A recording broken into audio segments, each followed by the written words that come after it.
माँ दुर्गा आदि शक्ति देवी पार्वती का ही प्रतिरूप है। देवी पार्वती हिमालय राज्य की पुत्री थी। बचपन में ही उन्होंने भगवान शिव को अपना पति चुन लिया था। अंत में वो सदा उनकी भक्ति और आराधना में लीन रहती थी।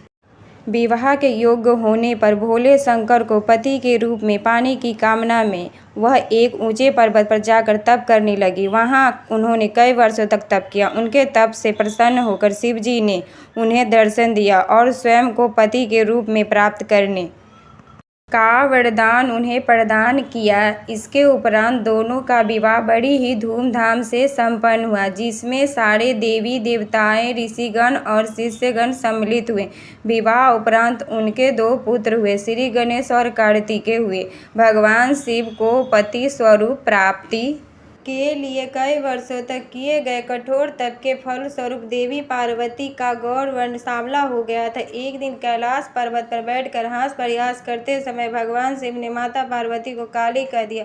स्वयं के लिए काली संबोधन सुन देवी पार्वती रुष्ट हो गई और गौर वर्ण की प्राप्ति के लिए कैलाश छोड़कर तपस्या करने वन में चली गई। वन में एक वृक्ष के नीचे बैठकर वो कठोर तप करने लगी। इस बीच एक दिन एक भूखा शेर भटकते हुए वहां आ पहुंचा। देवी पार्वती को देखकर उनका भक्षण कर अपनी क्षुधा शांत करने की मंशा से वह उनके समीप पहुंचा, किंतु देवी पार्वती के तप का तेज इतना था कि वह शेर उनका भक्षण न कर सका और वहीं बैठकर उनकी तपस्या समाप्ति की प्रतीक्षा करने लगा। माता पार्वती को तप करते हुए कई वर्ष बीत गए।